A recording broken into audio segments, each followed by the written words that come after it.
கர்த்தரும் இரட்சகருமாக இயேசு கிறிஸ்துவின் நாமத்தில் என்னை பார்த்து கொண்டிருக்கிற உங்கள் ஒவ்வொருவருக்கும் சந்தோஷம் பெருகும்படியாக நான் வார்த்தைகளை பேசுகிறேன். ஹல்லேலூயா.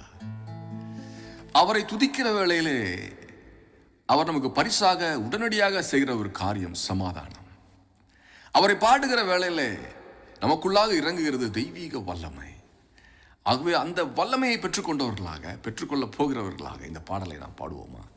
ஆண்டவரே, உமக்கு நன்றி ஆண்டவரே. நெஞ்சமே உன் ஆண்டவரை நினைத்து நினைத்து துதித்து இரு. நெஞ்சமே உன் ஆண்டவரை நினைத்து நினைத்து துதித்து இரு. கண்மணி போல காப்பவரை கருத்தாய் நீயும் தேடியிரு. வேதத்திலே சுவாசம் உண்டே, அந்த சுவாசத்தினா உயிர் வருமே. நெஞ்சமே உன் ஆண்டவரை நினைத்து நினைத்து துதித்து இரு. அவர் பஞ்சபூதங்களை தன்னுடைய வல்லமையின் கரத்திற்குள்ளாக அடக்கி வைத்திருக்கிறார். பஞ்சபூதங்கள் என்று நாம் சொல்லும் பொழுது நீர், நெருப்பு, காற்று, மண், வானம் என்ற சகல இயற்கையின் வல்லமையை தன்னுடைய கரத்திற்குள்ளாக அவர் வைத்திருந்தார்.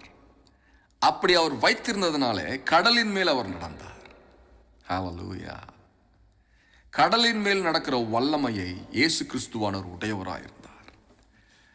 ஆகவே அதை நினைத்து அவரை நாம் துதிப்போமா?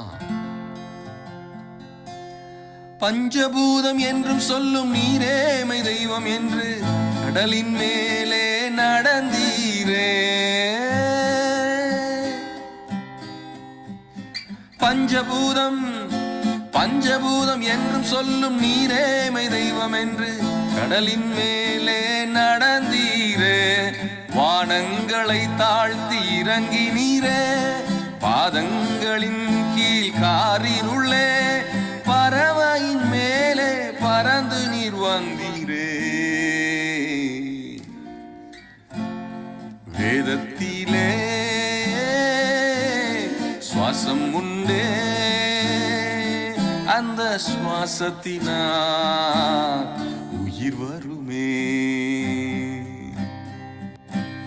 இயேசு கிறிஸ்துவானவர் யுத்தத்தை செய்யும் பொழுது அல்லது அவருடைய பிள்ளைகளுக்காக அவர் யுத்தம் செய்யும் பொழுது அவர் எப்படி யுத்தத்தை செய்கிறார்? அவர் வில்லை வளைக்கிறார், அம்பை உடைக்கிறார். அவருடைய பிள்ளைகளுக்கு நானே உன் அரணும் கேடகமுமா இருக்கிறேன் என்று சொல்லுகிறவராயிருக்கிறார். ஆகவே அதை வைத்து ஒரு துதியை நாம் அவருக்கு ஏறெடுப்போமா? வில்லும் அலையும் அம்பு முறியும் நீரே என் கேடகமும், அரணும் கோட்டையும் அடைக்கலமே. வில்லும் வளையும் அம்பு முறியும் நீரே என் கேடகமும், அரணும் கோட்டையும் அடைக்கலமே. வானங்களில் நீர் குமுறு நீரே, மேகங்கள் பறந்து விலகினதே.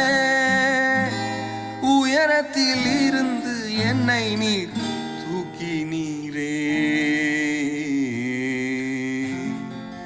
வேதத்திலே சுவாசம் உண்டே, அந்த சுவாசத்தினா உயிர் வருமே. நெஞ்சமே உன் ஆண்டவரை நினைத்து நினைத்து துதித்து இரு. கண்மணி போல காப்பவரை கருத்தாய் நீயும் தேடியிரு. வேதத்திலே சுவாசம் உண்டே,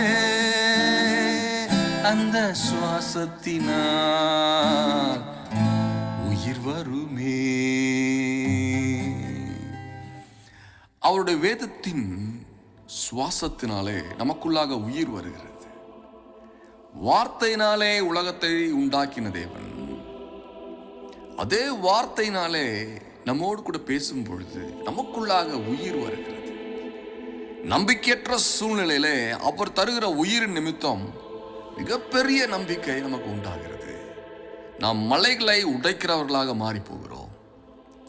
தீர்க்கதரிசிகளுடைய ஒரு கூட்டத்திலே கர்த்தரை துதிக்கிற கம்பீர சத்தம் உண்டாயிருக்கும் பொழுது அங்கு தேவனுடைய அக்கினியானது இறங்கி பலத்த காரியங்களை செய்கிறதா இருக்கிறது.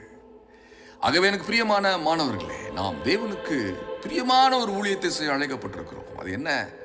கர்த்தருடைய தீர்க்கதரிசிகளாக தேவன் நம்மை வைத்திருக்கிறார். அவருடைய தீர்க்கதரிசிகளை அனுப்பும் பொழுது அவருடைய வல்லமையும் கூடவே வருகிறது. அவர் தம்முடைய தீர்க்கதரிசிகளை ஒரு குறிப்பிட்ட நோக்கத்திற்காக இந்த பூமிக்குள்ளாக அனுப்பும் பொழுது அவர் தருகிற அதிகாரமும் அவர் நம்மை நியமித்திருக்கிற சட்டப்பூர்வமான கையெழுத்தும் ஜனங்களுக்குள்ளாக காணப்படுகிறது. ஆகவே பயங்கரமும் மகிமையுமான அந்த ஒரே தேவனை துதிக்கவும் ஆராதிக்கவும் முழு பலத்தோடு அவரை சேவிக்கவும் நாம் அழைக்கப்பட்டிருக்கிறோம். ஆகவே நம்முடைய அழைப்பிற்காக கர்த்தருக்கு நன்றி சொல்வது எவ்வளவு நிச்சயம். ஹல்லேலூயா. அப்பா பிதாவே, இயேசு கிறிஸ்துவின் நாமத்திலே நானும் என்னுடைய மாணவர்களும் வருகிறோம். எங்களுக்கு நீர் அழைத்து கொடுத்திருக்கிற இந்த மகிமையின் ஊழியத்திற்காக நன்றி செலுத்துகிறோம். என்னுடைய மாணவர்களை விசேஷித்த விதத்தில் இந்த நாளிலே உடைய ஆவியினாலே நிரப்புகிறதற்காக நன்றி செலுத்துகிறோம். உடைய வல்லமையின் மீது நோக்கமாக இருக்கிற எங்கள் போல இருக்கிற உமது அடியார்களுக்கு நீர் இந்த நாளிலே உடைய வல்லமையை தந்து ஆசீர்வதிக்கிறதற்காக நன்றி. சிருஷ்டிக்கவும் இடிக்கவும் கட்டவும் தேவைப்படுகிற ஒரு வல்லமை இப்பொழுதே என்னை பார்த்து கொண்டிருக்கிற ஒவ்வொருவருக்குள்ளாக நான் அனுப்புகிறேன். ஆண்டவரே, இயேசுவின் நாமத்தினாலே கர்த்தர் அப்படி செய்கிறதற்காக நன்றி செலுத்துகிறேன். இயேசுவின் நாமத்தில் பிதாவே. இது தீர்க்கதரிசிகளுக்கு உண்டான ஒரு பாடசாலை, பயிற்சி சாலை. என்னோடு இணைய விரும்புகிற ஒவ்வொருவரையும் அன்போடு அழைக்கிறேன். கடவுளுடைய வல்லமை எனக்கு வேண்டும் என்கிற ஒரு எண்ணம் உங்களுக்கு உண்டாயிருந்தால் போதும், மீதியை கர்த்தர் பார்த்துக் கொள்வார். ஷலோம்.